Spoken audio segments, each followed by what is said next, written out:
करके सात्विक भाव आते हैं, कभी कभी तामसी भाव आते हैं कि भाई ऐसा करो, आज जो है वो खूब कड़वी मिर्च और उसमें उसकी पकौड़ी, बेसन की पकौड़ी मिर्च की बना करके चलो भोजन किया जाए, ये भी आप क्या कर सकते। कभी कभी और आता है कि चलो और कहीं इधर उधर घूमने सैर सपाटे चला जाए, तामसी भाव सभी के अंदर रहते हैं। ऐसा कोई व्यक्ति नहीं है जो कि केवल सात्विक हो, ऐसा कोई नहीं है जो केवल राजस हो, ऐसा कोई नहीं है कि जो केवल तामस हो। श्रेष्ठ वो है जिसमें सात्विक की प्रवृत्ति ज्यादा है, राजसी और तामसी कम है, वो श्रेष्ठ है। तो वही आज ईश्वर बता रहा है। वो रावण में गुस्सा हुआ, अच्छा मेरे तो रोटियों पे पल रहा है और तब से पर प्रीति है, ऐसा तो सब मिल जाओ, उन्हीं से मिल जाकर। तब तक विभीषण नहीं चला। रावण ने सोचा कि हमें लगता है कि जाएगा नहीं। रावण सोच रहा था कि विभीषण किसी तरीके से वहां चला जाए तो कम से कम एक तो बचा रहेगा लंका का राज्य करने के लिए, लेकिन विभीषण तब भी नहीं जा रहा। जब नहीं जा रहा तो रावण ने लात का प्रहार कर दिया, और जब लात का प्रहार कर दिया तो विभीषण को ज्यादा शर्मिंदगी महसूस हुई और वहां से चला विभीषण। तो जब विभीषण चला तब क्या हुआ कि अस गए चला विभीषण जब वहीं आयुहीन भये सब तबहि, आयुहीन भये सब तबहि, रावण जब विभीषण त्यागा, रावण जब विभीषण त्यागा, भयो विभव बिन तबहि अभागा, भयो विभव बिन तबहि अभागा। दो चीजें हो जाती हैं जब संत का निरादर होता है, एक तो आयु ही नहीं तो आयु समाप्त हो जाती है, और दूसरा सब वैभव समाप्त हो जाता है बिना वैभव। आज रावण की यही स्थिति बन गई। विभीषण ने सोचा कि चलो भगवान से चले, सचिवों के साथ विभीषण इधर आया। सुग्रीव ने देखा और बताया जाकर कि प्रभु विभीषण आ गया। भगवान ने कहा क्या किया जाए कि कुछ न करो प्रभु, इनकी माया नहीं जानी जा सकती, इनको तो बांध के रखना चाहिए। आप आज्ञा को तो भाई हम बांध के वहीं डाल। प्रभु ने कहा कि ऐसा नहीं करो, श्री हनुमान जी आप बताओ। हनुमान जी ने कहा कि महाराज जब आपकी शरण में आया है तो शरणागत का तो रक्षा करना आपका काम है। भगवान मुस्कुराने लगे और फिर सुग्रीव जी की तरफ देखा तो ये कहा कि अच्छा भेजो इसको लेने के लिए। तो अंगद गए और श्री हनुमान जी गए, और जब विभीषण आया तो आकर के विभीषण ने भगवान को प्रणाम किया और अपना परिचय दे रहा है। परिचय अपना ये नहीं दे रहा कि प्रभु हम दिन रात अकेली लंका में हम ही अकेले आपका नाम लेते थे, कोई आपका नाम लेता भी नहीं था। और प्रभु जब हमने आपकी पत्नी को देने के लिए कहा तो रावण ने लात मारी, ऐसा भी परिचय नहीं दिया। विभीषण क्या परिचय दे रहा कि प्रभु नाथ दशानन कर मैं भ्राता और निश्चर वंश जनक सुरगाता।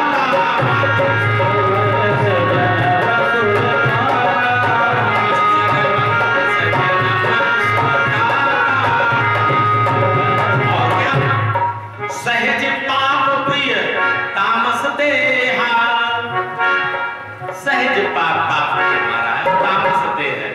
जैसे उल्लू को सहज में ही रात अच्छी लगती, ऐसे प्रभु हमारे। और दंडवत करने लगा।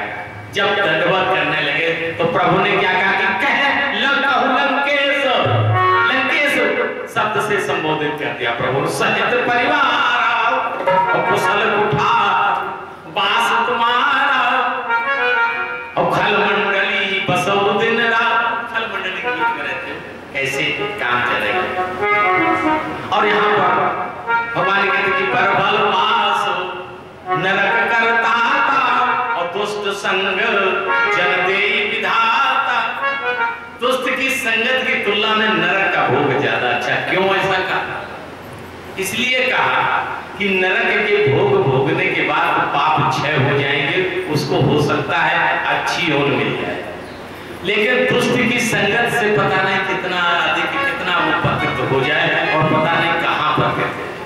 इसलिए दुष्ट का संग कतई अच्छा नहीं है। नरक नरक के लिए, नरक में जाना अच्छा है बजाय दोस्त। दोनों लोग कहते हैं कि प्रभु जब तक आप हृदय में नहीं आते हैं तभी तक इस तरीके के विचार मन में आते हैं। और तब लग बसत जीव मन माए जब लग प्रभु प्रताप रवि नाई, तुम कृपाल क्या पर अनुकूला ताई न व्याप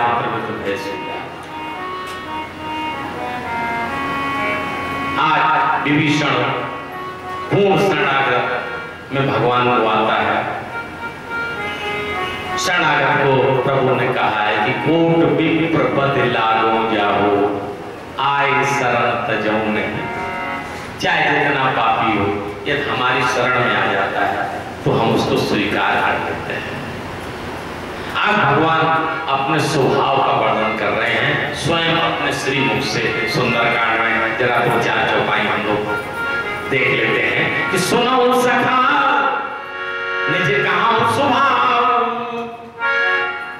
और कौन जानता है? ज्ञान भुसुंड भी जानते हैं और शंभु भगवान शंकर जानते हैं और गिरजा थोड़ा बहुत गिरजा जी भी जानती है कि जो नर होए चराचर द्रोही आपे सब सागर मोही आपे सब सागर मोही अजिमत मोह कपट छलना अजिमत मोह कपट छलना करौ सत तेहि साधु समाना करौ सत तेहि साधु समाना।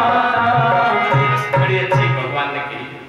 और भगवान ये भी कहा सज्जन मन उर्वश कैसे लोभी हृदय बसे धनु जैसे। किसी व्यक्ति ने भगवान के मुंह से ये चर्चा सुन ली कि सज्जन व्यक्ति भगवान के हृदय में ऐसे निवास करते हैं जैसे लोभी के हृदय में धन। बड़ा प्रसन्न हुआ और ये सोचा कि सज्जन बना जाए। लोभी के हृदय में धन कैसे रहता है? एक सेठ जी थे और वो गंगा स्नान करने नहीं जाते थे। पत्नी बार बार कहती थी कि गंगा को स्नान कराओ। सेठ कहते थे कि गंगा स्नान करने में इसलिए नहीं जाते हैं कि वहां जो पंडवा है ना जो बैठे रहते थे तो वो यदि आपत करते हैं कि मुझसे कुछ न कुछ पैसा वसूल ले लेंगे और कहीं कहेंगे गौदान करो, कहीं कहेंगे कुछ दान करो और वो कुछ न कुछ पैसा ले लेंगे। नहीं जाते, इतने लोभी थे। सेठानी ने एक दिन तरकीब सुनाई कि ऐसा करो कि पंडवा केवल घाटे पे तो रहते हैं कि हाँ घाट पे रहते, अरे तुम वहां से थोड़ी दूर जाकर के नहा लेना, वहां तो पंडा रहते हैं। सेठ जी के दिमाग में कुछ बात बैठ गई। सेठ जी वहां से चले और गंगा जी के किनारे जाते जाते चारों ने कहा कि यहाँ पर अब कोई पंडा नहीं है, वस्त्र रख दिए, गंगा जी ने स्नान किया। भगवान ने सोचा कि चलो बड़ा अच्छा मौका है, सेठ जी से कुछ मांगे। श्री हरि जी आगे जैसे सेठ जी निकले, अरे यजमान की जय हो, यजमान की जय हो, बहुत दिनों बाद यजमान के दर्शन हुए। सेठ जी ने कहा मर गए ये पंडा यहाँ भी आ गया, हम तो इसकी वजह से अपने किनारे आए थे गंगा जी स्नान करने के लिए। आया सेठ जी ने कपड़े पहने, भगवान ने कहा कि कुछ दक्षिणा हो जाए, कुछ दान पुण्य हो जाए। सेठ ने कहा अरे पंडा महाराज मेरे पास तो कुछ नहीं देख रहे हो ना, कुछ है ही नहीं यहाँ, लेकिन तुम तो सेठ मालूम पड़ते हो। हाँ सेठ तो है, लेकिन आज भूल से जो बटुआ था ना वो भूल से खरी छूट गया।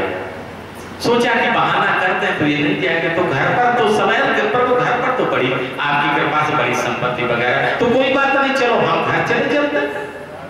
सेठ जी ने कहा कि तो हमारे इतना पीछे पड़ गए। सेठ जी के साथ साथ जो पंडा भगवान बने थे ना, धीरे धीरे करके घर तक बाहर तक पड़ा था, श्री भगवान बैठे। पंडा अंदर गया और अपनी पत्नी को डांटने लगा कि देखिए मैं इसीलिए गंगा स्नान करने नहीं जाता था, देखो तुमने भेज दिया, एक नया बवाल लग गया, वो आ गया, पंडा दरवाजे तक आ गया, क्या कर। पत्नी बोली कि करना क्या है, कुछ दक्षिणा दे दो, कतई नहीं दूंगा चाहे कुछ हो जाए। तो कब क्या किया जाए कि एक दिमाग मेरे अंदर है, ऐसा करो हम मरने का नाटक ये दे रहे हैं और तुम रोने लगो कि सेठ जी मर गए।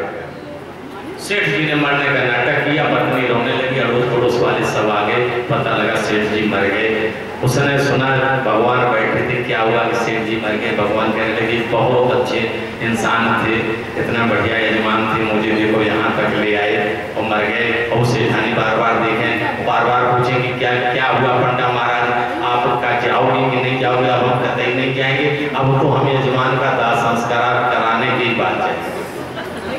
सेठ जी से पूछा, भैया आपस में कृपा करके बात करते हैं, बात करनी है वहाँ पर। तो कथा में विच्छेद होता है, जो भाव आते हैं रुक जाते हैं।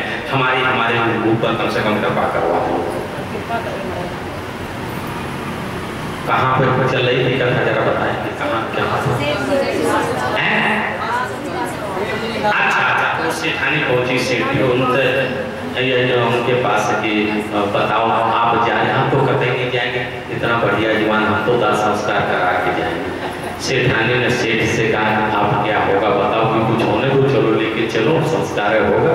सेठ जी को बांधा गया, लेके जाएगी, चिता लगाएगी, चिता पर ले जाया गया। भगवान ने सोचा कि अब आखिरी बार तो कम से कम पूछ लें, चूंकि मेरे सामने इसकी असमय मृत्यु हो गई तो फिर मेरे पर धब्बा लगेगा। भगवान किसी को समय मारते नहीं। गए सेठ जी के कान पर गए और कान में सेठ जी से कहा कि सेठ जी ये बताओ कुछ दक्षिणा देते हो या तुम्हें भुगवा दो। सेठ बोले महाराज चाहे भुगवा दो, देंगे हम 1 नया पैसा। उसने सोचा असज्जन ममोरवस कैसे लोभी हृदय बसे, तो उनका ये तो बड़ा हो गया, हम सज्जन बन जाए तो हम ऐसे बस जाएंगे जैसे हृदय में लोभी हृदय में धन बसता है। तो सीधा भगवान के पास पहुंचा और भगवान से कहा कि प्रभु हम भी सज्जन बनना चाहते हैं, बताओ कुछ तरकीब है कि नहीं। भगवान तरकीब बता रहे हैं, बहुत अच्छी तरकीब है, सुन लो जरा। जननी जनक बंधु सुत दारा और तन धन भवन सहेद परिवार और सबके ममता ताग बटोरी मम पद मनहि बांधी पर डोरी। वहां से दौड़ा के आपने ये कहा है ना, इन 10 की अभी हम ममता की डोरी बांध करके लाके महाराज। भगवान ने कहा कहाँ जा रहे हो, कि महाराज डोरी बांधने जा रहे हैं, अभी हम डोरी बना करके आपके चरणों में बांध देंगे, तब तो हम सज्जन हो जाएंगे। भगवान का इतने नहीं, थोड़ा और सुनो। अब महाराज क्या सुना रहे, सुनो कि समदर्शी इच्छा कछुनाई हरस शोक भय नहीं मन माई, तब सज्जन बनोगे। अब वो बेचारा वहीं रोने लगा, मुंह लटका लिया कि महाराज ये तो हो ही नहीं सकता, समदर्शी हम कैसे हो सकते। एक बार एक घर में एक कुत्ता बेचारा दुबला पतला कुत्ता आया। ताऊ जी के यहाँ, चचा के यहाँ एक लड़का रहता था। बेचारे को उतना अच्छा भोजन नहीं मिलता था जितना चचा अपने बच्चों को देते थे। ये बेचारा दुबला पतला था। कुत्ता अंदर आया तो चाचा बोले कैसा कर, डंडा से लेकर के इसको मारो जरा इस कुत्ते को। उसने बोला चाचा मैं इसको नहीं मारूंगा। फिर बेटा क्यों नहीं मारोगे, फिर ये भी अपने चाचा के पास रह रहा है ना, इतना दुबला पतला है, ये और समदर्शी इच्छा ऐसा हो नहीं सकता, मेरी कोई इच्छा ना हो तो प्रभु हम सज्जन नहीं बन पाए। और आकर के वहां बाहर आकर के रोने लगा। जब रोने लगा तब तक कौन आ गए कि राम तुम्हारे तुम रखवारे,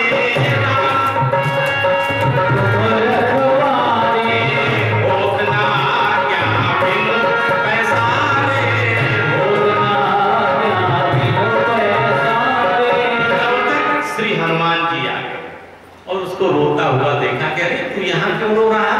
भगवान के दरबार में उसने पूरा किस्सा बताया कि कहाँ तुम चले गए। अरे सज्जन तो तुझे बनना है ना, तो हमारे पास आए होते। हम गए तो थे सज्जन बनने की तरकीब, उन्होंने क्या बताया, उन्होंने तो इतनी चीजें भगवान ने बता दी तो हम कभी सज्जन बन ही नहीं सकते। अरे कहाँ तुम वहां गए, अरे वो तो पूर्ण ब्रह्मांड के नायक है, पर ब्रह्म है, वो तो उस स्तर की चीज बताएंगे। तू मेरे साथ चल, मैं तुझे सज्जन बनाए दे रहा हूँ। श्री हनुमान जी ने भी अपने साथ, और क्या बोले हनुमान जी कि राम राम तेरी सुमिरन कीना, राम तेरी सुमिरन कीना, हृदय हरस कपि सज्जन कीना।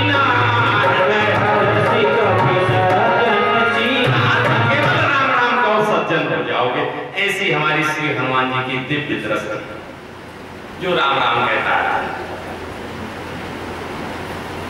भगवान ने कहा कि ऐसा ऐसा करो, इसका तिलक करो। विभीषण बोला कि प्रभु अब कोई वासना नहीं, उर्वच प्रथम वासना नहीं। भगवान ने जान लिया कि जब ये चला था इसके मन में यही वासना थी कि रावण के बाद हमें लंका का राज मिलेगा। परमात्मा ने जान लिया कि अब तो नहीं रही, पहले तो थी। ऐसा करो, इसको जो है ये तब जब सखा तब इच्छा नहीं, अमोघ जग बनाए अस कह राम तिलक ते ही सा। आज भगवान ने तिलक कर दिया, उसको लंकेश बना दिया और उसे पूछ रहे कि बताओ ये कैसे समुद्र पार करेंगे हम सब लोग। तो उसने कहा कि प्रभु विनय कर ली जाए और ऐसे समुद्र पार होगा। लक्ष्मण जी को अच्छा नहीं लगा कि विनय करने से क्या होगा, दैव दैव ऐसी पुकारा। लक्ष्मण जी तो ऊपर स्वभाव के है ना कि भगवान हाथ जोड़ने से काम थोड़ी पड़ेगा, कादर मन को ये कर। भगवान ने कहा कि ऐसे ही हम करेंगे, थोड़ी देर रुक जाओ। तब तक रावण के दूत आए, उन्होंने ये सब हाल देखा, उनको ये सब बंदर लोग मारने लगे। लक्ष्मण जी ने छुड़ा दिया, एक पत्रिका दे दी, वो रावण के यहाँ पहुंचे। एक शुक नाम का उसमें राक्षस था, जो कि अगस्त जी ने श्राप दे दिया था, वो राक्षस हो गया। एक बार वो शुक जो है अगस्त जी के सामने हंसने लगा। अगस्त जी ने पूछा कि क्यों हंस रहे हो, और जोर जोर से हंसने लगा। अगस्त जी ने श्राप दे दिया, जब तू राक्षस हो गया। लेकिन वो ज्ञानी मुनि था, दैवयोग से ऐसा हुआ अगस्त जी को पहचान नहीं पाया, वो राक्षस हो गया। रहा राक्षस भाई और रहा मान ज्ञानी। जाकर के जब रावण को समझाया, जब नहीं माने, रावण का मैंने देख लिया है, क्या सागर संग ठानी मचलाई, मूड मथा का करस बड़ा, ये सब जब कहा तो उन्होंने भगवान की चिट्ठी दे दी कि लो चिट्ठी लो, ये लक्ष्मण ने दी है। चिट्ठी जब पढ़ने लगा, चिट्ठी पढ़ने के बाद जो है उसने कहा कि जो है भगवान को सीता जी को दे दो, यही ज्यादा अच्छा रहेगा।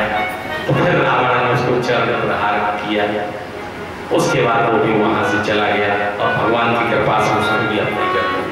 इधर 3 दिन हो गए थे, समुद्र रास्ता नहीं दे रहे थे। देखिए, त्यागमान से ऊपर उठने के 3 मार्ग। एक तो विभीषण का मार्ग है कि भगवान से प्रार्थना विनय किया जाए, उससे व्यक्ति देवाभिमान से ऊपर हो जाएगा। दूसरा लक्ष्मण का ये मार्ग है कि अंदर जितना कूड़ा कचरा भरा हुआ है उसको भस्म कर दिया जाए तो अपने आप देहाभिमान से ऊपर हो जाएगा। ये जैसे जैन मुनि वगैरह है ना, ये इसी पद्धति से देहाभिमान के ऊपर होते हैं। सागर का मार्ग इतना बढ़िया है कि साधक और साध्य के बीच में एक साधना का पुल बना दिया जाए तो व्यक्ति देवाभिमान से ऊपर हो जाएगा। जैसे ही बाण निकाला प्रभु ने तो वो सागर अपने सब हीरा जवाहरात लेकर के सामने आ गया और सामने आकर के प्रभु से विनय किया कि प्रभु आप कहें तो मैं सूख जाऊं, आप कहें जैसा आदेश दें, लेकिन इसमें कोई आपकी प्रभुता नहीं है। आपकी प्रभुता ये कि आप इस पर पुल बनाएंगे। भगवान ने पूछा कैसे पुल बनेगा? आज सागर रास्ता बता रहा है कि नल्ली नाम के 2 बानर है ना, वो स्पर्श करेंगे तो सब पत्थर तैरने लगेंगे। ये नल्ली बड़े नटखट बानर थे, ऋषियों के आश्रम में रहते थे और सालिग्राम ले जाकर के तालाब में नदी में डाल देते थे। ऋषियों ने साप दे दिया या वरदान दे दिया, ये कहा कि तुम्हारे छुए हुए पत्थर है ना वो डूबेंगे नहीं, तैरते रहेंगे। तो ये डाल देते थे, सालिग्राम तैरते रहते थे, अपना ऋषि मुनि उठा लेते थे। वही आज वरदान साबित हुआ। तो भगवान ने ये कहा इसका मैं क्या करूं, जो बाण तुम्हारा हमारे उत्तर में जो है जो वहाँ दुष्ट आत्माएं निवास करती हैं वहां पर छोड़िए। तो भगवान ने उस बाण को उत्तर दिशा में संधान किया। यहाँ पर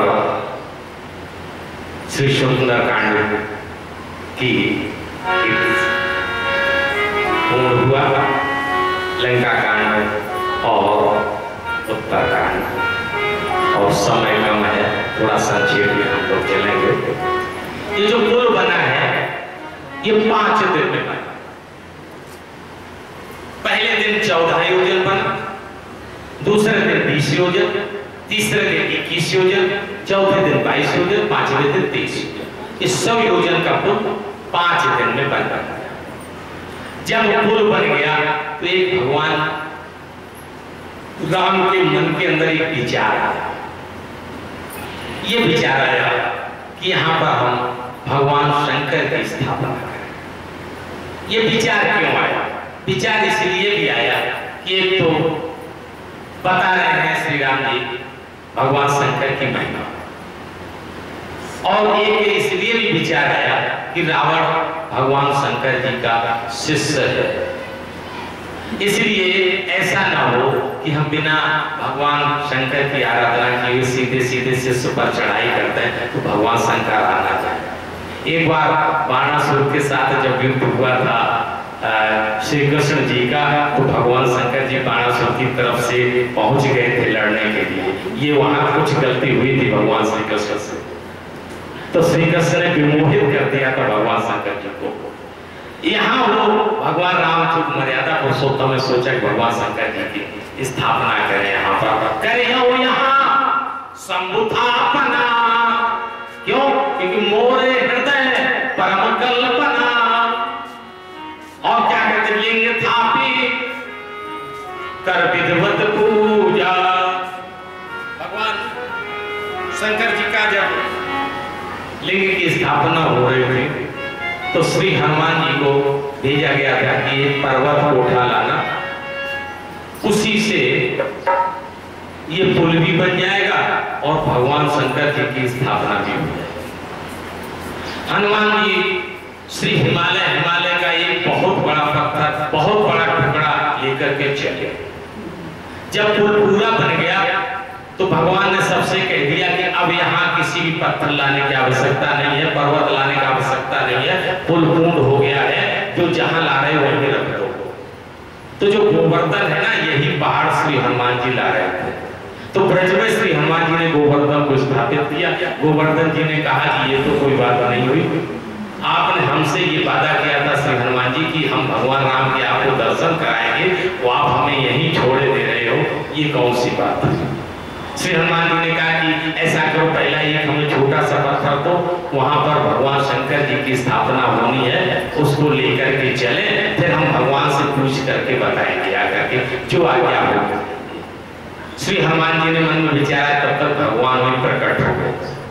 गोवर्धन ने भगवान की स्तुति की।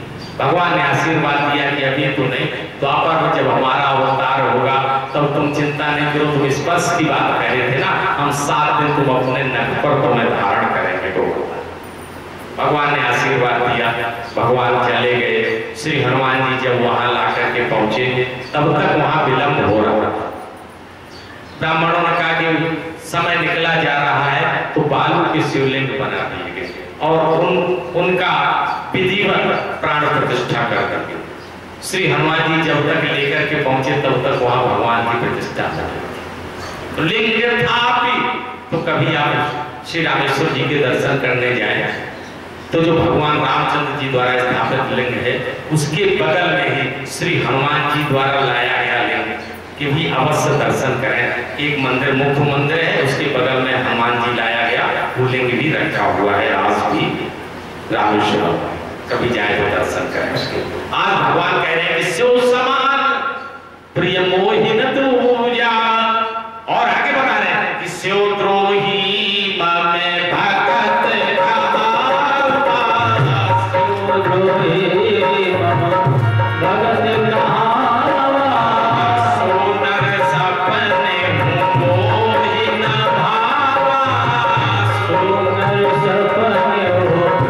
Oh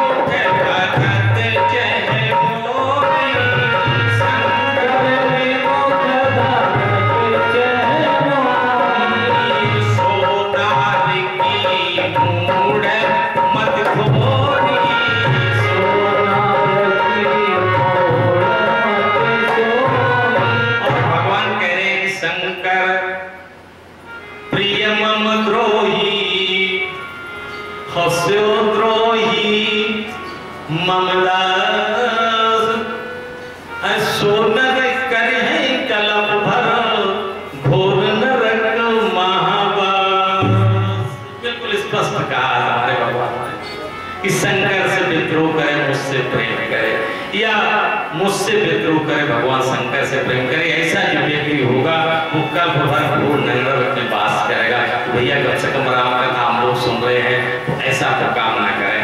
और भगवान ने कहा कि जे रामेश्वर दर्शन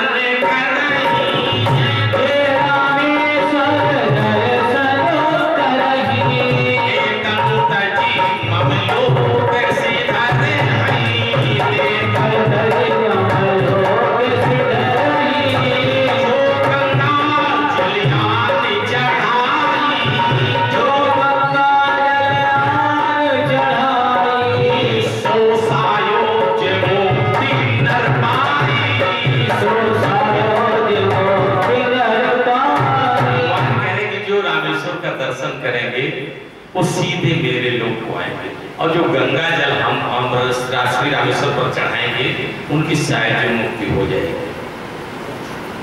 वैसे वहां गंगा जल मिलता है, लेकिन कभी आप ले जाएं तो आपका दिया हुआ यह भगवान शंकर जी की कृपा हो गई तो दिया हुआ भी गंगा जल चढ़ जाएगा। हम गंगोत्री जी से गंगा जल लाए थे और विशेषकर भगवान रामेश्वर में ही चढ़ाने के लिए अपने घर में रखे हुए थे। तो जब हम वहां गए तो गंगा जल हमारे पास था। जब वहां और सब सामग्री ली तो उसने गंगा जल कहा।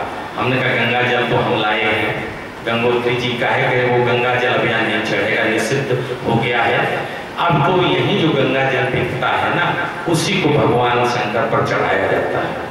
हमने कहा भैया तो हमारी तो मेहनत बेकार हो गई, अब ऐसा करो पुजारी, उसके मन में भाव आए कि पुजारी से बात कर। हमने मनी मन पहले भगवान शंकर जी से बात की, उनके प्रभु हम 10 साल से ये गंगा जल रखे हुए थे, किसी तरीके से तो हमें आपने मौका दिया अपने दर्शन करने का और गंगा जल चढ़ाने का, क्या हमारा सपना अधूरा ही रह जाए कि गंगा जल हमारा नहीं चढ़ेगा? हमारी पत्नी मेरे साथ थी, हम दोनों लोग पुजारी से बात किया। पुजारी बोला कि नहीं ऐसा नहीं, अब यहीं का गंगा जल चढ़ता, बाहर का लिया हुआ लाया हुआ कोई जल नहीं चढ़ता। हमने कि एक बार सोच लो, तो वो योग टेढ़ा करके चला गया, पता नहीं क्या हुआ, फिर अंदर से बाहर आ गया और हमसे कहा कि कहाँ गंगा जल हमें लाओ। तो हमने शीशी पकड़ा दी और हमसे कहा कि यहीं खड़े होकर देखते रहना, हम चढ़ाएंगे जाकर के। और हम वही देखते रहे, हमारे सामने जाकर के वो हमारा गंगा जल चढ़ा दिया। ये भगवान रामेश्वर की बहुत बड़ी कृपा है। ऋषियों ने नाम रखा कि राम और ईश्वर, इसलिए रामेश्वर। भगवान राम कहने लगे कि ऐसा नहीं नाम है राम के ईश्वर, इसलिए रामेश्वर। लेकिन पिंडी में से आवाज आई कि राम है जिनके ईश्वर, इसलिए रामेश्वर। तो रामेश्वर का अवश्य दर्शन करें।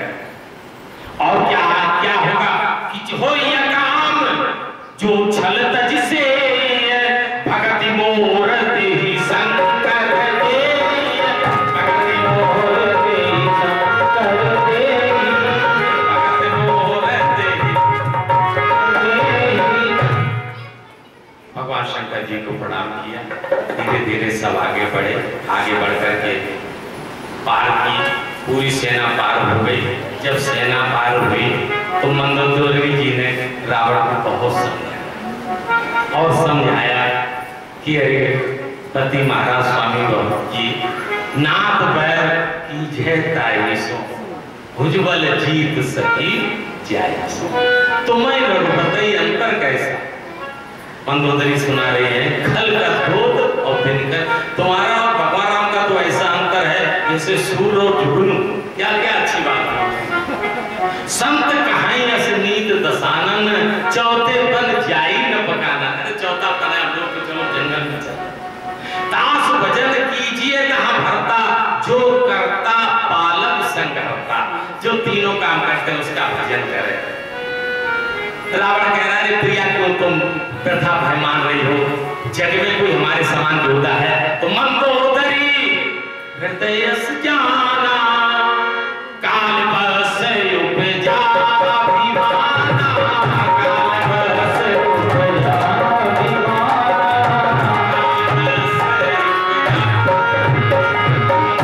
जान लिया कि पिता हमें हमारे पति जी काल के बस में हो गए। इन्हें अच्छी बात नहीं दिखाई देती।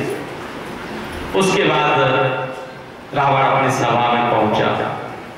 सभा में पहुंचने पर एक प्रहस्ती लड़का था रावण का, उसने विरोध किया। ये विरोधी निकला रावण का। उसने कहा कि नहीं, ऐसा नहीं है, ये सभी सचिव जो कहते हैं ना कि हम खा लेंगे, ये कर लेंगे, वो कर लेंगे, तो ये बताओ पिताजी कि जब बंदर ने नगर जला दिया था तब किसने खाया? किसी ने खा लिया उसे? जब अशोक वाटिका में उसने सब उद्यम किया, किसी ने खा पाया? ये सब बेकार ठाकुर स्वाति बात कह रहे हैं, ये बात नहीं है। प्रिय बानी जी सुने जी कहानी, कितनी बड़ी बात कह रहा है। ऐसे नर निकाय जग आई, जो प्रियवाणी को सुनना चाहते हैं और जो प्रियवाणी कहते हैं, मक्खन, प्रियवाणी का मतलब मक्खनबाजी करना, तो ये ऐसे लोग बहुत से हैं। लेकिन वचन परम हित सुनत कठोरे, परम हित के वचन हो लेकिन कड़वे हो, थोड़े कठोर हो, सुनाई जी कहाई ते नर प्रभु थोरे, ऐसे बहुत कम लोग जो कि कठोर और कड़वा वचन कह देते हैं मुंह पर कि भैया ये सुधार कर तुम्हारा कर। दशकंदर नाराज हुआ, उससे कहा कि मुझे नृत्य सिखा रहा, उसको भगा दिया। उसके बाद चंद्रमा का उदय हुआ, शाम को सब अपने यहाँ बैठे, सुग्रीव वगैरह से सबसे पूछा कि चंद्रमा क्या है। सुग्रीव ने कहा कि महाराज आपकी छाया पड़ रही, आप सामने हो ना, तो चंद्रमा को देखता ही हुआ। कोई कहे कि जो है जब चंद्रमा गया था, उनकी सहायता इंद्र की थी, तो उस समय उसका जो तेज था वो हट लिया था, साफ दिया था गौतम ऋषि जी ने।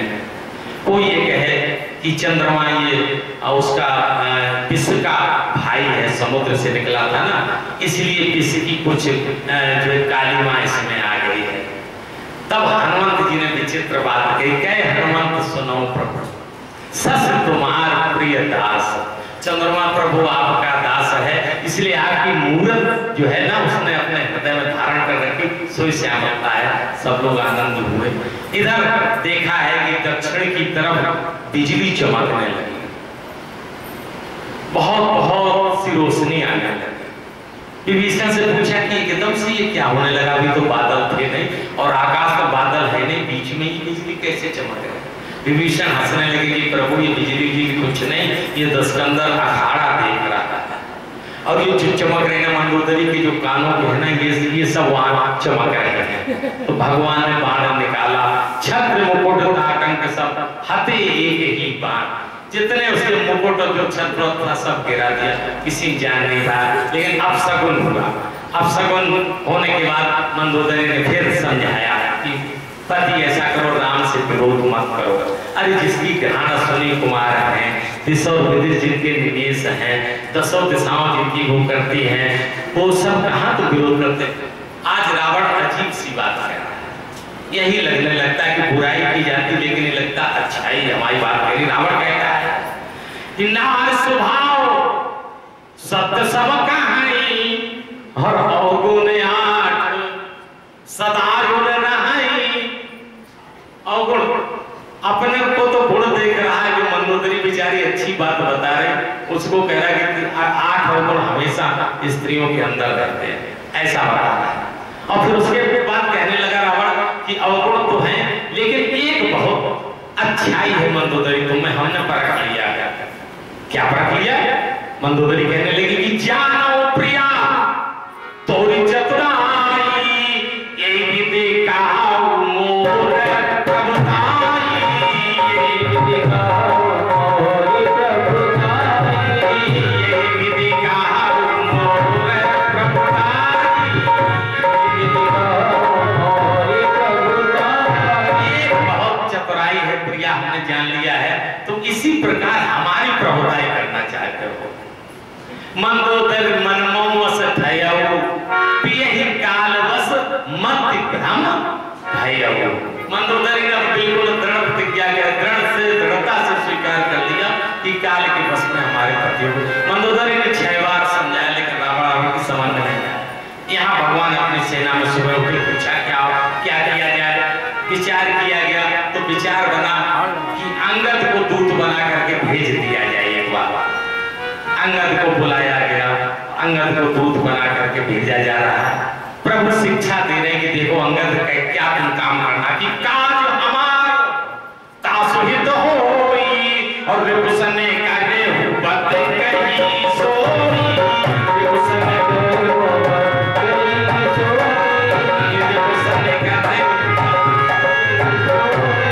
भैया हमारा काम बन जाए और उसका भी हित बना रहे। देखो प्रभु ने कितनी अच्छी बात कही।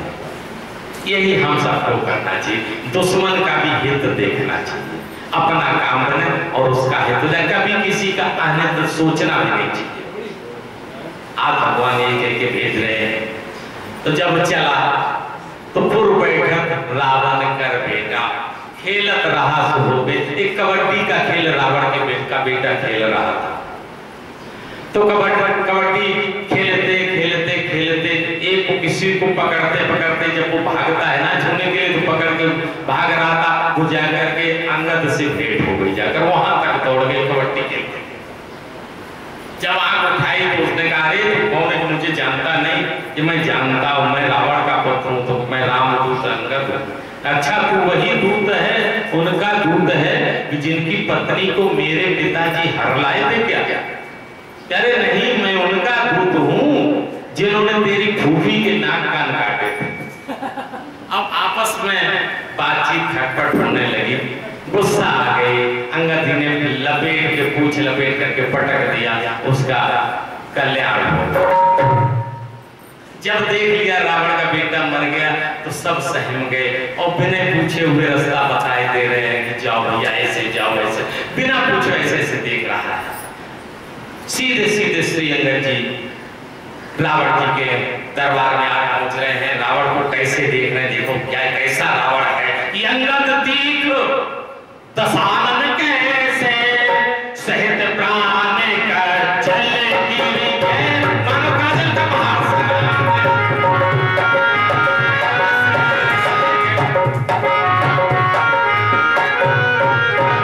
जैसे वहां पहुंचे और जैसे ही सब राक्षसों ने देखा कि अरे ये तो फिर आ गया, सब ऐसे छिप गए, सहम गए।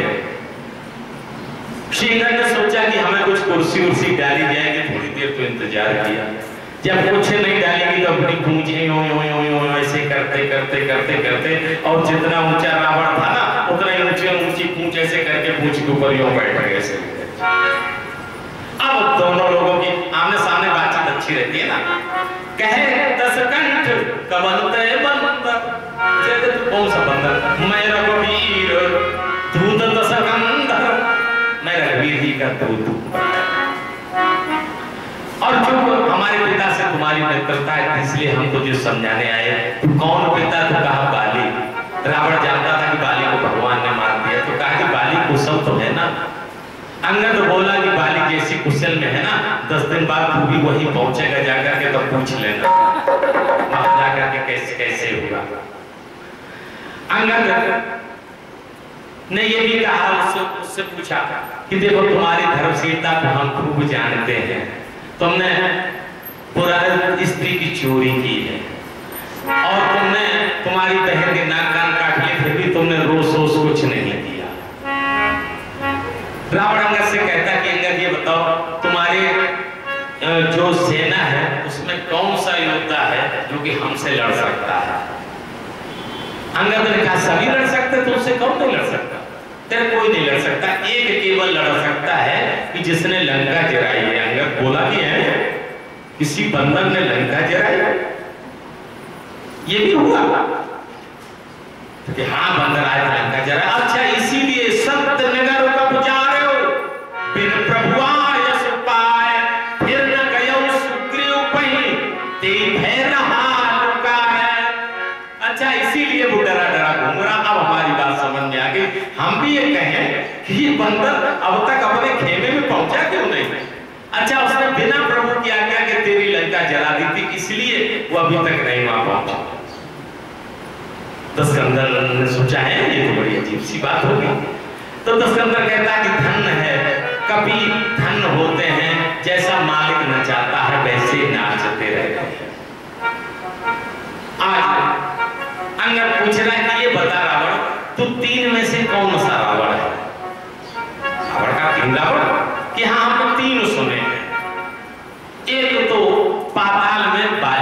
जीतने गया था। तो जिनको बालकों ने बांध करके ले जा करके बांध दिया और उस पर रोजाना दीपक जलाते थे। जब बाली को पता लगा तो बाली ने छुड़वा दिया, ये तो वो रावण। दूसरा रावण सहस्त्राभाव को जीतने गया था। सहस्त्राभाव ने बांध लिया, घुड़सार में रख दिया। वहां लड़के इसको लात मारते थे। पुलिस मुनि जी आए और उन्होंने छुड़वाया, ये तो वो रावण। और एक कहते हुए हमें बड़ी लज्जा आती है कि हमारे बाप की काख में एक रावण 6 महीने तक बना रहा। वो तो कौन सा रावण है? बाली 6 महीने तक, हम कथा सुना चुके हैं इस प्रारंभ में, 6 महीने तक दबाए रहा था ना रावण को। इसलिए दबाए रहा था, रात में बांध देता था घर में और दिन में काख में दबा करके घूमता था। इसलिए घूमता था कि हम यूं कहेंगे सबसे कि हमने रावण को जीत लिया तो कोई मानेगा नहीं, लेकिन हम प्रमाण अगर जो बगल में दबाए घूमेंगे ना तो त्रैलोक मानेगा कि वास्तव में रावण को जीत लिया। तो बाली प्रमाण बगल में दबा करके घूमता रहता था। कौन है? रावण लज्जित हुआ। लज्जित होने के बाद उनसे ये कहता है अंगद से, अरे अंगद, मेरे समान कोई दूसरा है क्या? मैंने तो भगवान शंकर पर अपने पूरे शीश चढ़ा दिए हैं, तुझे मालूम है अंगद? अंगद कहता कि कोई इंद्रजाल जानता हो, अरे तूने तो 20 तूने अपने 10 शरीर चढ़ाए हैं। इंद्रजाल जो जानता है ना वो तो थोड़ा थोड़ा अपना शरीर काट देता है, उसको कोई सुखवीर कहेगा क्या? और अंगद कह रहा, मनमोह समुद्र बचन प्रभु घेरे, सहयो कठोर बचन, और ना ही तो कर मुख बने, नहीं तो हम तेरा मुंह फोड़ करके ले जाते हो सीता पर, तेरे मुख का भंजन करके हम सीता को जबरदस्ती ले जाए, लेकिन हम तुझे मारेंगे नहीं। क्यों नहीं मारेंगे? आज अंगद बता रहे कि 14 लोग स्वयं मरे हुए हैं। कहीं हम लोग देख लें, हम लोग उन 14 में से कहीं निकल तो नहीं आएंगे कि क्या कौन काम बस कृपण विमूढ़ा, काम बस कृपण विमूढ़ा, अति दरिद्र अजसी अकूढ़ा, अति दरिद्र सदा रोग बस संतत क्रोधी, विसुन विमुख शुद्ध व्यंत की तन पोषक निंदक अगखानी, जीवत 100 समझो तह प्राणी, जीवन 100 समझो। बता रहे 1400 के समान है। यहाँ जो कथा सुन रहे हैं इनमें तो ऐसा कोई है ही नहीं, लेकिन जो नहीं सुन पा रहे हैं शायद उनमें से कोई ऐसा हो जाए। कौल का मतलब पाखंडी, जो सही रास्ते पे नहीं चलता है उसके लिए बताया कि वो मुर्दे के समान है। काम बस, जो कामनाओं के अधीन है, काम के वशीभूत है, वो मुर्दे के समान है। कृपण, जो कि लोभी है, कृपण है, वो मुर्दे के समान है। विमूढ़, मूर्ख है, वो मुर्दे के समान है। अति दरिद्र, अत्यंत दरिद्री है, वो भी मरा हुआ है। अजसी, जिसका जस नहीं है, जिसकी बदनामी हो चुकी है, वो भी मरा हुआ है। अत बूढ़ा, अत बूढ़ा भी भैया मरे हुए के समान। सदा रोगवश, जो सदा रोगी ही है, वो भी मरे हुए के ही समान है। संतत क्रोधी, थोड़ा बहुत तो क्रोध कभी को सभी को आता है, लेकिन जो लगातार क्रोधी बना रहे वो मरे हुए के ही समान है। विष्णु विमुख, जो कि भगवान के विमुख है, वो भी मरे हुए के समान है। वेद और संतों का जो विरोधी है वो मरे हुए के समान है। तन पोषक, केवल अपने ही खाने में लगा रहता है, वो मरे हुए के समान है। निंदक, जो दूसरों की निंदा करता है, वो भी मरे हुए के समान है। अगखानी, जो कि पाप करता है, वो भी मरे हुए के समान। अजसियत, बूढ़ा की बात को अजीब कर दी। पहले मनुष्य की उम्र 40 वर्ष की थी, कुत्ता की भी उम्र 40 वर्ष की थी, बगुला की भी उम्र 40 वर्ष की थी, बैल की भी उम्र 40 वर्ष की थी। कुत्ता ने पहले बैल ने भगवान से कहा कि प्रभु कृपा करें, कि हमें तो रगड़ना पड़ेगा, हमारी 20 वर्ष की उम्र किसी को दे दे। ब्रह्मा जी बोले हम दे तो देंगे, लेकिन कोई भैया लेने को तैयार हो तब तो दे देंगे। ये मनुष्य तो सदा से चालाक रहा ना, तो मनुष्य ने कहा कि हम ले लेंगे। तो पहले ने 20 साल की उम्र दे दी, ये मानव ने ले ली, मनुष्य 60 साल का। उसके बाद कुत्ता भी दौड़ के आया कि प्रभु हमारी जो 40 साल की उम्र है वो कम कर दीजिए। ब्रह्मा से कहा 20 साल कम कर दो, हम कहाँ दर दर के ठोकरें खाएंगे, रोज लट खाएंगे, हमारी भी 20 साल की उम्र कम कर दो। ब्रह्मा ने कहा कौन लेगा? मनुष्य ने कहा हम ले लेंगे। उसके बाद बगुला आया, बगुला ने कहा प्रभु हमारे ऊपर भी कृपा कर दो। मनुष्य ने कहा वो भी ले लेंगे। तो 40, 20, 60, 20, 80, 20, 100 वर्ष, ये मनुष्य की आयु 100 वर्ष की हो गई। उसी आयु का हम लोग भोग करते हैं। 40 वर्ष तक तो अपनी आयु का भोग करते हैं, 40 के बाद बैल की आयु का भोग करते हैं। घर में पत्नी और बच्चे ये चाहते हैं 40 साल के बाद ये बैल जैसा जोता रहे, दिन रात मेहनत करे, दिन रात अपना गाए, खूब पसीना बहाए। जैसा बैल दिन रात चलता है ना ऐसे ही, और जैसे बैल को कुछ मारा पीटा जाता है ना डंडा, ऐसे दिन रात ताने सुनने को मिलते। ये 60 साल तक की दुर्दशा होगी बैल वाली। 60 साल के बाद जब होता है तो बाहर चारपाई डाल दी गई, कुछ बसका रहता नहीं, बैल चलते चलते बेकार हो जाता है, उसकी कुत्ता की बात हो जाती है। और जब वो मुंह से कहता है तो घर में लड़का वो कहते हैं कि कोई काम नहीं, कुत्ता जैसे भौ करते रहते, केवल मुंह से बक करते और उनको कुछ करना है क्या? भैया कुत्ता की आयु लिए बैठे हैं ना 60 साल के बाद, 80 साल तक कुत्ता वाली आयु चलती है, और वही निरादर होता है जो कि कुत्ते का होता है। सबसे बाद की रोटी दी जाएगी, सबसे बाद में उनकी सेवा होगी। और 80 के बाद शायद प्रभु किसी की आयु जो हो गई ऊपर, तो वो फिर बगुला की आयु हो जाती है। बगुला की आयु कैसी होती? बाहर बैठे रहे ऐसे बगुला जैसे टकटकी लगाया रहता है ना, कुछ कह सकते नहीं, कुछ कर सकते नहीं। अगर जो बहू ने चाय भेज दी, जैसे आई तो कब, जैसे रोटी आई तो कब, किसी ने एक लड्डू भेज दिए तो कब, बस ये भैया करते रहते। अजीब सी स्थिति।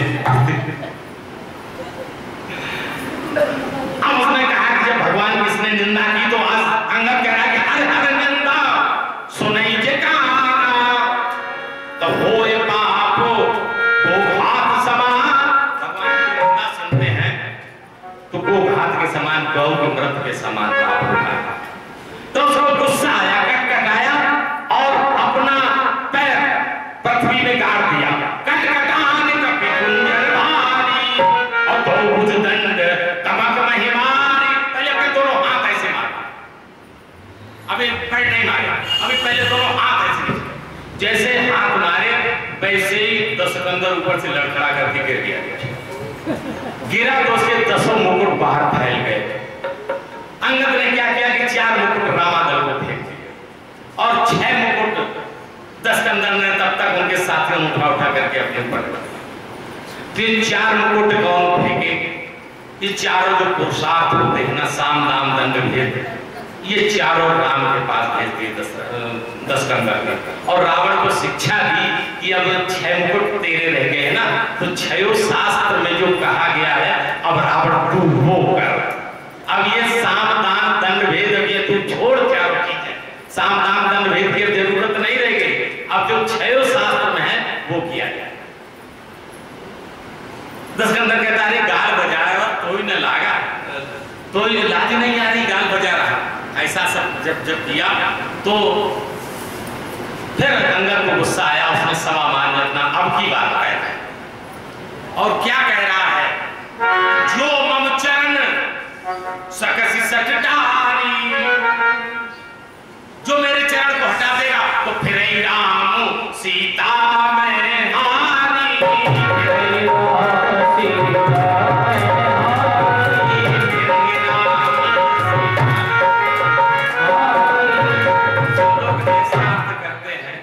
कि सीता में हारी, मैं सीता को हार गया। भैया अंगद सीता को हारने वाला कौन होता है? अंगद साफ कहता है कि मेरा कोई पैर हटा देगा तो फिर ही राम सीता तो फिर ही जाएंगे, मैं हारी, मैं अपनी हार मान लूंगा। ये अंगद कह रहा, ये कहां कह रहा है कि सीता हार जाए? साफ कह रहा है। रावण ने कहा कि जाओ इसका पैर हटाओ। तो पहले बड़े बड़े योद्धा सब लग गए। इंद्रजीत आदिक बलवाना हरस उठे जहां ता भटना हरस के सब उठ गए और झपटे करवल बोले पाई और पद न डरे बैठे सिर उड़ा। अजीब सी स्थित होकर पैर नहीं हट रहा कि भूम न छाड़त का चरण। आज पृथ्वी ने सोच लिया कि यदि हम इसका पैर छोड़ देंगे तो इसकी आन चली जाएगी। ये भक्त है भगवान का, पृथ्वी ने उसका पैर पकड़ा, इसलिए कैसे हो कोई हटा सकता। तो अंत में रावण उठा तो गहत चरण कहवाली कुमारा मम पद कहे न तो रे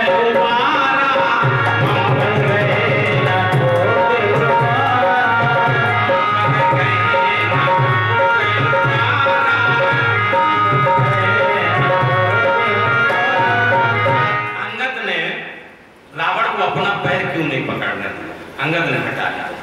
बड़े अच्छे भाव संतों ने दिए हैं, एक दो तीन भाव हम लोग भी देखते हैं।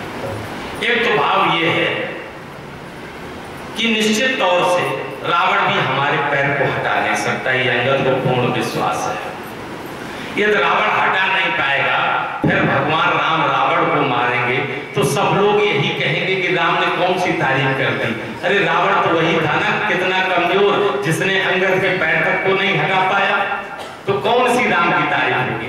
एक तो इस कारण अंगद, दूसरा इसलिए पैर हटा लिया क्योंकि हमारे पिता का मित्र है, वो चीज अंगद को याद आ गई। तो पिता का मित्र पिता तुल्य होता है, इसलिए अपने चरण इससे न छुआएं, इसलिए अंगद। तीसरा एक और चीज अंगद ने कही कि अगर ये हटा ना पाया तो कहीं अपने भूल का एहसास करके ऐसा ना हो मां जानकी को ना ही हमारे प्रभु को वापस कर दे तो प्रभु की लीला ही समाप्त हो जाएगी, फिर इनका नाश कैसे होगा। इसलिए भी अंगद ने हटा, कारण जो भी रहा हो अंगद ने पैर हटा और पैर हटा करके उसको सिखाया कि मेरे पैर छूने से कुछ नहीं, भगवान के पैर। उसके बाद मंदोदरी ने रावण को बहुत शिक्षा दी, लेकिन रावण नहीं माना। उसके बाद युद्ध की तैयारी होने के बाद भगवान राम ने अपने सब सचिवों को बुलाया कि क्या है, कैसे किया जाए, युद्ध कैसे किया जाए, कैसे हो। तो 4 दरवाजे थे रक्षा के, उन 4 दरवाजों को घेरा जाए। तो भगवान राम की जय जय हुई। इसी बीच रावण ने विद्युत से कहा कि ऐसा करो, तुम एक रामचंद्र जी का एक सिर बनाओ। ये बड़ा मायावी था, ये राम का सिर बनाओ और उसको लेकर के हम सीता जी के पास जाए। विद्युत जी बोला कि इससे क्या होगा, किससे ये होगा कि सीता को ये पता लगेगा कि राम मर गए हैं, तो उसका हमें फायदा मिलेगा। विद्युत जी ने ये कहा कि बताओ तुम हमें सिर की बात कर रहे हो, तुम ही तो तुम मायावी हो ना, तमाम रूप बना लेते हो, तुम राम का रूप क्यों नहीं बनाते। तो रावण बोला कि हम राम का रूप बनाते तो हमने कई बार बना के देखा, लेकिन जब हम राम का रूप रख लेते हैं तो मेरे मन के अंदर न तो काम रहता है, न क्रोध रहता है, न मोह रहता है, सात्विक विचार आते हैं, तो मैं तो फिर कुछ कर ही नहीं पाता हूं जब मैं भगवान का रूप बना लेता हूं। आज विद्युत जी ने भगवान राम का कटा हुआ सिर बनाया और उसको लेकर के रावण अब उस मां जानकी के पास गया। जानकी ने देखा कुछ जैसे सोचती थी, सोच पाती, वैसे ही रामादल में भगवान की जय जयकार होने। बोलो कौशलपति महाराज की, रामचंद्र भगवान की जय, लक्ष्मण भैया की जय। जैसे जानकी जी ने जय जयकार सुनी वैसे ही जानकी जी शांत हो गई और रावण वहां से लौट करके चले। उसके बाद सेनाएं गई, इधर से राम की जयकार हो गई है और उधर से रावण की जय जयकार हो गई। युद्ध प्रारंभ होता है। आधा कटक कपिल संहारा, आधा कटक जो था रावण का वो कपिलों ने संहारा। मालवंत ने रावण को समझाया कि अभी भी मौका है समझौता का। रावण नहीं माना, किसी की बात ने रावण ने नहीं। रावण ने मेघनाथ को बुलाया। मेघनाथ ने कहा कि मैं जाऊंगा और मैं घमासान युद्ध करूंगा। मेघनाथ जाता है, मेघनाथ का युद्ध लक्ष्मण के साथ होता है। जब मेघनाथ हारने लगा तो उसने ब्रह्मास्त्र लक्ष्मण के ऊपर संधान कर दिया। लक्ष्मण जी मूर्छित हो गए। मेघनाथ जैसे तमाम योद्धा लक्ष्मण जी को उठाने लगे और उठा करके ले सोचा कि चलो लंका में ले चले। शेषनाग जी नहीं उठ रहे हैं। जब सब चले गए हार मान करके श्री हनुमान जी श्री लखन जी को उठा करके रामातल में लाए। भगवान ने देखा कि लक्ष्मण मूर्छित हो गए। विचार हुआ कि कैसे इनकी मूर्छा जाए। तो जामवंत कह वैद सुखे ना, जामवंत ने विचार रखा कि लंका में सुखे लंका रहे सुपठइले ना। लंका से जामवंत को बुलाया। हनुमान जी गए और भवन आने और भवन समेत लंका वहां पर सुखेन को श्री हनुमान जी उठा था। सुखेन जी ने ये कहा कि इनको धौलागिर पर एक बूटी है, उस बूटी की पहचान बताई, उसको कोई लाया और सूर्योदय से पहले यदि ला दे तभी लक्ष्मण जी के प्राण बचेंगे। कौन जाएगा लेने के लिए? श्री हनुमान जी तैयार हुए। वहां दूत ने रावण को बता दिया किस तरीके से सुखेन गए हुए हैं और हनुमान जी बूटी लेने जाएंगे। तो उन्होंने काल नेम के पास आया और काल नेम से कहा कि जाओ वहां ऐसी माया रचो जाकर के हनुमान जी वहां ना पहुंच पाए। श्री हनुमान जी जब चले बूटी लेने के लिए तो रास्ते में काल नेम मिल गया। हनुमान जी के प्रणाम किया। संत के साधु सन्यासी के वेश में था। श्री हनुमान जी से कहने लगा कि राम और रावण का युद्ध हो रहा, हम देख रहे हैं बैठे बैठे, और उसमें श्री राम की जीत होगी और रावण हारेगा। तो भगवान श्री हनुमान जी को विश्वास हो गया वास्तव में ये तो अपने पर पटा है। श्री हनुमान जी ने कहा मुझे प्यास लगी है, तो उसने कमंडल का जल दिया। हनुमान जी ने कहा ये तो बहुत थोड़ा है, हमें तो ज्यादा प्यास लगी, तो उसने तालाब बता दिया। तालाब में श्री हनुमान जी पहुंचे तो वहां मकरी रहती थी, मगर की पत्नी मकरी ने श्री हनुमान जी का पैर पकड़ लिया। हनुमान जी ने उसको मारा तो मकरी अपने दिव्य रूप में आ गई और श्री हनुमान जी से कहा कि जो काल है ना, ये निश्चय है, ये कोई सन्यासी अन्यासी नहीं है। श्री हनुमान जी वहां से आए और काल ने बोला कि ऐसा करो, तुम बैठो बच्चा बैठो और तुम हमसे मंत्र दीक्षा ले।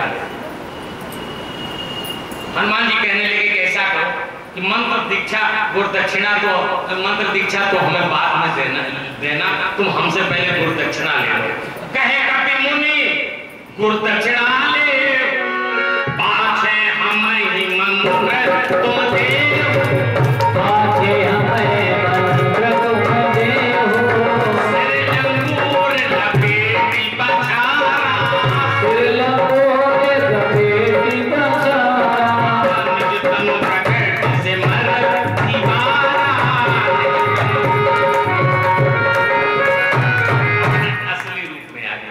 श्री हनुमान जी पहुंचे तो वहां रावण अजीब करिश्मा कर दिया कि वहां पर जैसी जड़ी बूटी बताई थी वैसी तमाम जड़ी बूटियां चमक रही।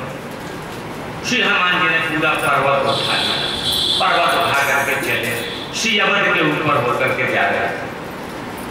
भरत जी ने देखा कि लगता है कि कोई निश्चय हमारे अवध के ऊपर से जा रहा है।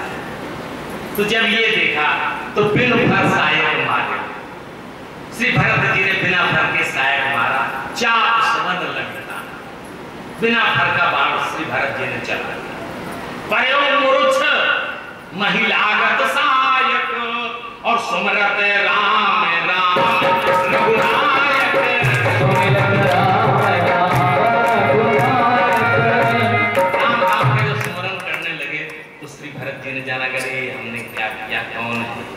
भरत जी वहां पहुंचे। अब एक शंका होती है कि जब श्री हनुमान जी नीचे गिरे तो वो पर्वत भी नीचे गिरा होगा, इतना बड़ा पर्वत क्या हुआ, तो भैया वो पर्वत नीचे नहीं गिरा। श्री हनुमान जी जरूर नीचे गिरे, लेकिन जो बाण था उस बाण ने उस पर्वत को वहीं पर रोक दिया था। यदि पर्वत नीचे गिरता तो श्री अवध का विनाश हो जाता था, इसलिए वो पर्वत बाण रोके हुए था। पर्वत नीचे नहीं गिरा, श्री हनुमान जी नीचे गिरे। जब राम राम का श्री भरत जी पहुंचे और जब देखा तो भरत जी कहते हैं कि मेरे वचन क्रम से यदि मैं भगवान का सेवक हूं तो इनकी मूर्छा समाप्त हो। जब ऐसा कहा तो श्री हनुमान जी उठ के बैठ गए। कभी सब चरित समास बखाने, भय दुखी मन महु पछताने। तब तक श्री अवध में सबको पता लग गया अयोध्या में। जैसे पता लगा कैकेयी वहां से भागी, क्योंकि कैकेयी को लग रहा था ना कि हमने ये वनवास दिया है प्रभु को, हमारे बेटा को कष्ट हो रहा है। कैकेयी वहां से चली। सुमित्रा को पता लगा, सुमित्रा चली, कौशल्या चली, और जब उर्मिला को पता लगा तो उर्मिला भी वहां से चली। जब पूरी बात पूछी तो कैकेयी को क्रोध आया और कैकेयी ने हाथ जैसे ऊपर किया वैसे एक बाण कैकेयी के हाथ में आ गया। कैकेयी ने कहा श्री हनुमान जी बताओ ये बाण मेरे पास आ गया है, मैं अभी चलाई देती हूँ, रावण का नाश हो जाएगा इसी बाण से। श्री हनुमान जी ने कहा कि माता ऐसा मत करना, अगर जो तुम रावण को मार दोगे तो फिर हमारे प्रभु क्या करेंगे? रावण का अंत तो हमारे प्रभु करेंगे, इस बाण से अभी तुम मारो मत मारो। तो कैकेयी ने कहा ठीक है, तुम कहते तुम्हें मारेंगे नहीं, लेकिन ये बाण तुम्हारे प्रभु के कर्कश में चला जाएगा। राम से कहना कि जब 31 बाण वो चलाए तो 30 बाण तो उनके होंगे, लेकिन 31वां बाण ये हमारा होगा, कैकेयी का बाण, क्योंकि जाकर के रावण के नाभि में लगेगा। वही 31वां बाण था जिससे रावण की मृत्यु।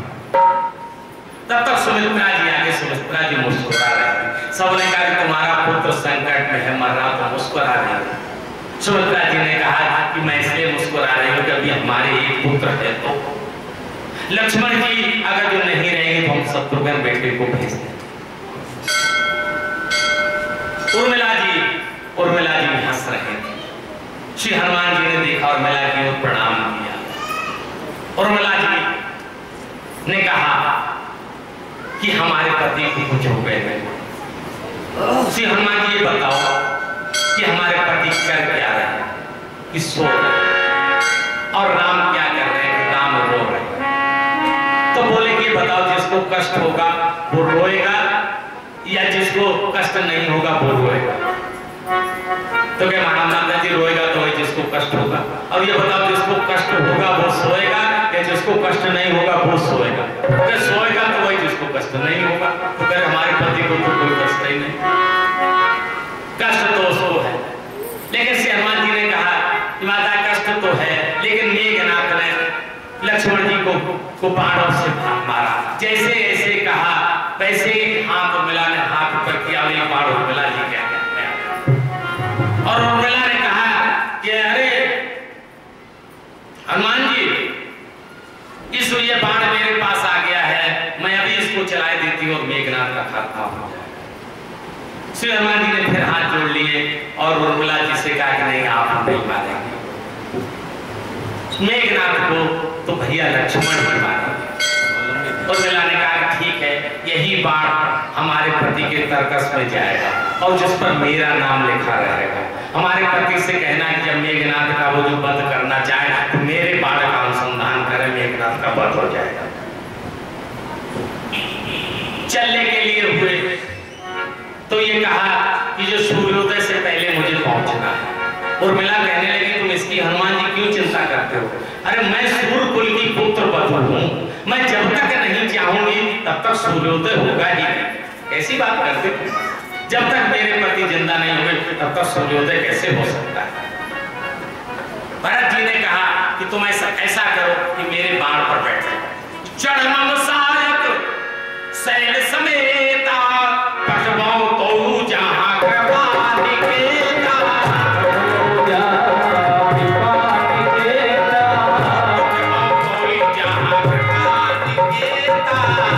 Oh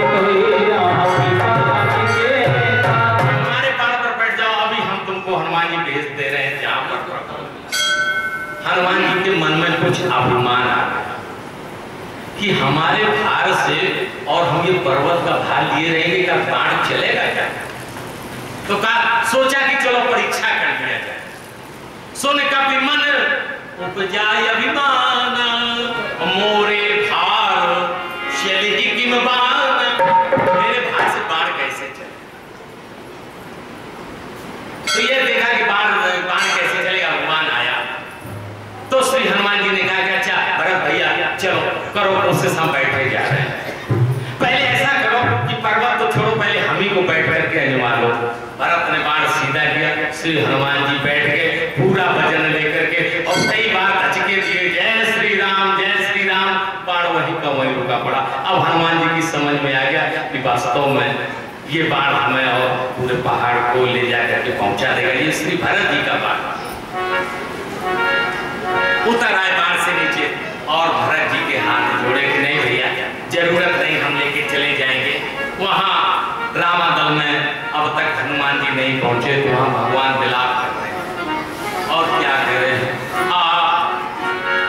लौट के आजा हनुमान,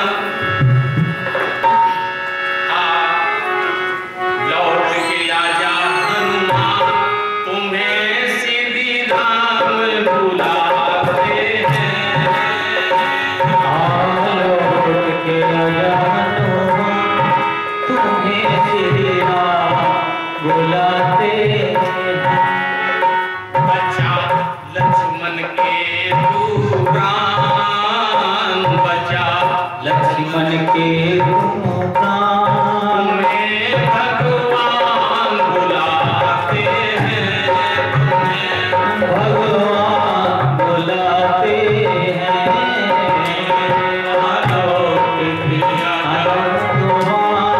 तुम्हें श्री राम बुलाते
विलाप में प्रभु कह रहे हैं कि सुत वित नार भवन परवारा, कोई जान जग पारे, अस विचार किए जागत दाता, मिले न जगत सहोदर। ऐसा विचार करके जग जाओ, सहोदर भाई नहीं। भगवान ने क्यों सहोदर का, उसके पीछे भी बड़े अच्छे अच्छे भाव संतों ने दिए। वैसे जो एक माँ के ही पेट से जो बच्चे जन्म लेते हैं उन्हीं को सहोदर कहा जाता है। उधर में सात सात जन्म। किसी संत ने कहा है कि जब सृष्टि के आरंभ में जब पूरा अंडाकार ब्रह्मांड था, उसी अंडे में से आदि नारायण और शेष नारायण जी की उत्पत्ति हुई, इसलिए दोनों सहोदर। कुछ संतों ने कहा कि उसी खीर से भगवान राम की उत्पत्ति हुई, उसी खीर से लक्ष्मण जी की उत्पत्ति हुई, इसलिए सहोदर। भगवान रो रहे हैं, विलाप कर रहे हैं और हम सब लोगों को एक शिक्षा दे रहे हैं कि कैसे मानव लीला की जाती है। और ताज्जुब कि सभी बानर मुंह लटकाए बैठे हुए हैं। भगवान विलाप कह रहे हैं और कोई भी देवता ऐसी कष्ट की दशा में भगवान के पास नहीं गया। लेकिन ये ध्यान सर्वश्रेष्ठ ध्यान है मानस का। जो इस अवस्था का जो ध्यान करता है उसके हृदय में भगवान राम का पदार्पण बहुत जल्दी होता है। राघव नयन जल गिरावे, राघव नयन जल गिरावे, लालन लखन के बिना, लालन लखन के बिना।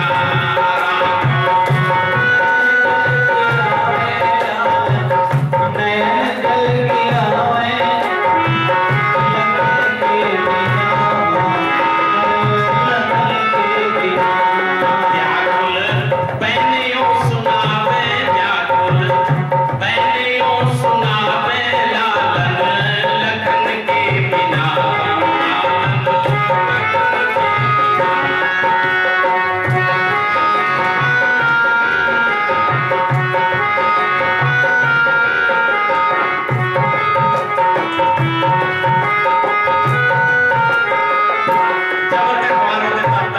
श्री हनुमान जी उस जड़ी बूटी को पहाड़ पर लेकर के पहुंचे। सुखेन जी ने 4 तरीके के उपाय किए। एक तो विशल करनी जो शस्त्र की पीड़ा को दूर करती है। एक संधान करने जड़ी बूटी का प्रयोग किया जिससे जितनी हड्डियां हैं वो सब जुड़ जाती एक से।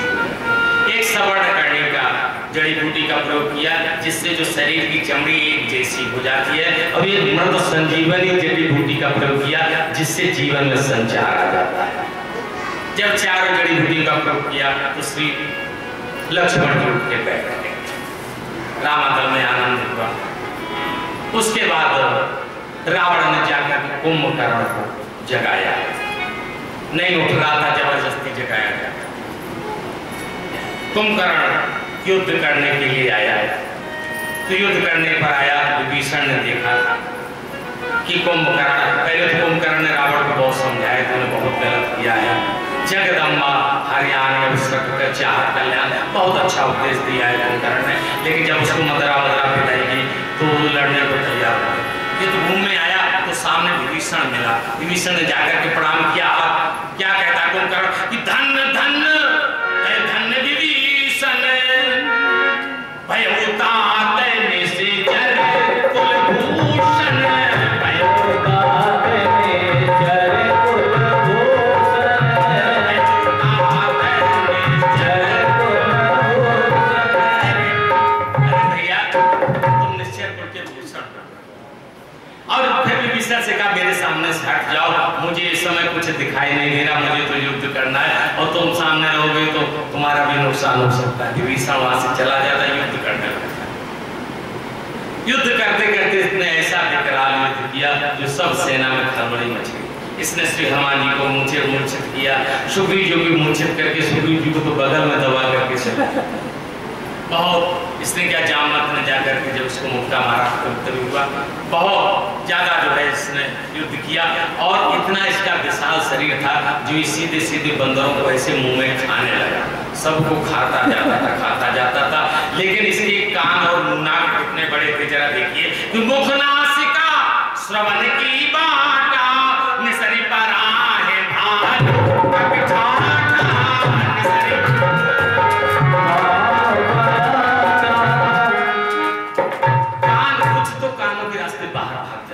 कुछ नाक के रास्ते बाहर भागते थे और वो जब तक मुंह खोलता तो दूसरों को खाने के लिए तब तक भाग जाते थे। जितना खाता था सब भाग जाते थे। इतने बड़े क्षेत्र थे उसके। भगवान जब गए, भगवान ने इसका कल्याण किया। कल्याण करने के बाद मेघनाथ पुनः युद्ध करने के लिए आया। लक्ष्मण जी से मेघनाथ परास्त हुआ। मेघनाथ गया और जाकर के मूर्छित होकर के जब गया तो उसको बड़ा खराब लगा और सोचा कि मैं देवी जी की उपासना कर लूं ताकि कल लक्ष्मण को मैं संहार करूं। तो जाकर के अपना मंत्र करने लगा, होम आदि करने लगा। तो उसमें विभीषण ने बताया कि प्रभु मेघनाथ जाकर के जो पूजा पाठ कर रहा है ना, होम हवन कर रहा है, यह देवी सिद्ध होकर तो भी मरेगा। तो तो जाओ उसकी यज्ञ को विध्वंस करो। श्री हनुमान जी, लक्ष्मण जी वगैरह सब लोग गए, यज्ञ को विध्वंस किया गया। वहीं पर युद्ध होता है और श्री लक्ष्मण जी के हाथों मेघनाद की मृत्यु होती है, सुलोचना जी सती होती हैं।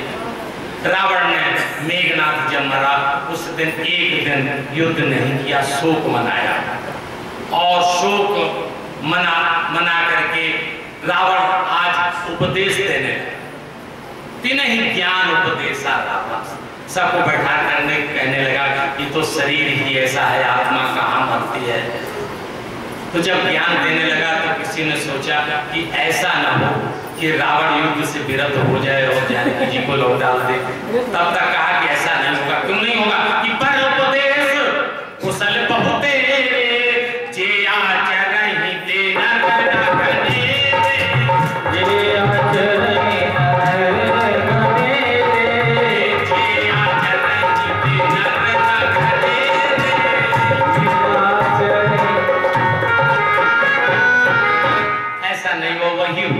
कि रावण को युद्ध करने के लिए आ गया। आज विभीषण को बड़ा खराब लगा कि रावण तो रथ पर है और प्रभु बिना रथ के हम पैदल है। विभीषण ने कहा प्रभु कैसे रावण को जीत पाओगे? प्रभु ने कहा कि देखो जिससे जीत होती है वो तो दूसरा ही रथ होता है। धर्म रथ की व्याख्या की गई है और ये बड़ा रोचक प्रसंग है, समय का भाव है, जरा एक दो चौपाई केवल कह लेते हैं। भगवान ने कहा कि ऐसा रथ जिसके पास होगा उसी की जीत होती। सौरजत ही रजत ते ही रथ जाका और सत्यशील दृढ़ पताल का, बल विवेक दम पर हित गोरे, क्षमा कृपा क्षमता रज जोरे। इसको भी गीता का है। ईशु भजन सारथी सुजाना, विरति चर्म और संतोष कृपाना, अमल चल मन द्रोण समाना और समझम नियम सिद्धि मुख नाना, सखा धर्म में अतरस जाके और जीत न सके तेरी। ऐसा धर्म है लेकिन देवताओं को ये लगा कि भगवान के पास रथ भेज दिया है, तो देवताओं ने अपना रथ भगवान को। रावण ने ये देखा कि यूं भगवान को जीतना कठिन है, तो रावण ने सोचा कि हम भी पूजा पाठ कर लें, जरा यज्ञ होम कर लें। रावण भी यज्ञ होम करने लगा और रावण से सभी देवता डरते थे।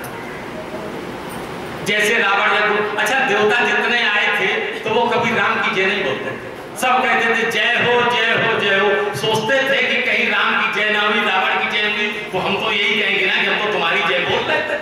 विश्वास नहीं था देवताओं को राम की जय। एक बार मरुत राजा मरुत यज्ञ कर रहे थे और सभी देवता आकर के उसमें भाग लगे। रावण वहां पहुंच गया तो सभी देवता पक्षी का रूप धर धर करके भागे। जो यमराज थे वो तो कौवा का रूप धर करके भागे, जो इंद्र थे वो मोर बन करके भाग गए, जो कुबेर थे वो गिरगिट बन करके चले गए और वरुण थे वो हंस बन करके चले गए। रावण से इतने भयभीत देवता रहते। तो जब चले गए तो कौवा ने यमराज से कहा कि तुमने हमारा रूप बनाया, हमारा वरदान हमें दो। हम तुम्हें वरदान देते हैं कि जब भी श्राद्ध में जब तक तुम्हें भोग नहीं लगाया जाएगा तब तक वो पितरों को भोग लगेगा ही नहीं। ये आज यमराज जी ने कौवे को आशीर्वाद दिया। इंद्र ने मोर को आशीर्वाद दिया कि जो हमारे 1000 आंखें हैं ना, तुम्हारे मोर पंख पर हजारों आंखें। कुबेर ने गिरगिट को आशीर्वाद दिया कि स्वर्ण का तुम्हारा पूरा रंग हो जाए। वरुण ने हंस को आशीर्वाद दिया कि पहले हंस काले होते थे कि आज से तुम सफेद हंस हो जाओगे। जैसे ही रावण गया वहां मक्क करने के लिए, रावण ने सभी देवताओं को बोला, आवाहन किया। तो देवता खड़े थे उधर रामादल की तरफ। रावण बुला रहा था। देवताओं ने भगवान से कहा कि प्रभु क्या करें, रावण बुला रहा है। तो भगवान राम ने पूछा तो क्या चाहते हो कि यज्ञ कर रहा है ना, हम नहीं जाएंगे तो मेरी खैर होगी क्या? पहले तो किसी तरीके से छोड़ देता था, अब तो बहुत पूछेगा। तो भगवान ने कहा कि क्या किया जाए कि भगवान अब आप ही कुछ कुछ करो, तो भगवान ने अपने दूतों को भेजा कि जाओ यज्ञ विध्वंस कर दो जाकर। आज रावण का यज्ञ विध्वंस हुआ। यज्ञ विध्वंस होने के बाद रावण युद्ध करने के लिए आया है, और युद्ध करने के बाद जब देवताओं ने देखा कि भगवान के पास रथ नहीं है, तो मातल के हाथों इंद्र ने अपना रथ भेजा। आज प्रभु रथ पर गए। प्रभु रथ पर जब हो जाते तो 18 दिन तक राम रावण का युद्ध। उस युद्ध के बाद जो है रावण मर नहीं गया। 30-30 बाण चलाए जा रहे थे, रावण के सभी सिर और बीसों भुजाएं कट जाती थी, मर नहीं रहा था। प्रभु ये चाह रहे थे देखो विभीषण क्या कहता है। विभीषण ने अभी मृत्यु की बात कैसे मरेगा, भगवान को नहीं बचाई। तब तक रावण को क्रोध आया कि हमारा भाई है नहीं, ये भी उधर सामने दिखाई दे रहा, तो उसने एक बाण विभीषण को मारने के लिए दिया। तो तुरंत विभीषण पाछे मेला, सन्मुख राम सैला। लक्ष्मण उनको विभीषण को भगवान ने पीछे कर दिया और स्वयं आकर के अपने हृदय में उस बाण को झाड़। जब ये जब हुआ, विभीषण ने देखा कि प्रभु को कष्ट हुआ है, तो आज विभीषण गदा लेकर के लड़ने लगे रावण से। देखा समित, जब उसने देखा भगवान समित हो गए, तो आज रावण से विभीषण लड़ता। उमा विभीषण राव नहीं सन्मुख चितव टिका, सोब लरत काल सम श्री रघुवीर प्रभा। विभीषण आज लड़ रहा है। उसके बाद हनुमान जी लड़ने के लिए पहुंच गए। भगवान ने जब ये देखा बहुत समय हो गया है लड़ते लड़ते, अब इसका कल्याण करना ही करना है, लेकिन बार बार उसके सिर काट देते थे, हाथ काट देते थे, लेकिन रावण मर नहीं गया। ये सब किस्सा त्रिजटा माँ जानकी को सुना रही थी, तो जानकी जी को बड़ा कष्ट हुआ कि रावण कब मरेगा। त्रिजटा ने कहा कि एक कारण है रावण नहीं मर रहा है, यही के हृदय बस जानकी जानकी मम वास। भगवान ये कह रहे हैं कि इसके हृदय में तो माँ जानकी का वास है, और माँ जानकी के हृदय में मेरा वास है। मम उदर भुवन अनेक लागत बान सब कर नाश। ऐसे में रावण को मार देंगे ना, तो पूरे इस ब्रह्मांड का ही नाश हो जाएगा। तो भगवान उसकी प्रतीक्षा कर रहे थे। जब प्रतीक्षा कर रहे थे, तो जब काटते काटते कभी रावण विरोहन हुआ, तब भगवान ने क्या किया कि खेचे सरासन श्रवण छाने सरिक तीस, रघुनायक सायक चले मानव काल फनीस। आज भगवान ने 30 बाण अपने और एक बाण कैकेयी का मिला करके 31 बाण मारे। और विभीषण ने बता दिया था कि प्रभु इसके नाभ में अमृत है ना, इसलिए नहीं मर रहा, तो 30 से वो और एक 31 बाण। तो सायक एक नाभि सरसोदा, एक बाण ने नाभ में जो अमृत था उसको सोख लिया। और अपर लगे भुज सिर करिलो, और जितने हाथ और सिर थे वो सब कट गए। ले सिर बाहु चले नाराजा, सिर बाहु लेकर के तो उधर चले गए। और सिर मुझहीन रुंड महीना जा, रुंड के बिना सिर। गरजे मरत घोर रो भारी, और हथ कहाँ राम रण हथों पचारी, कहाँ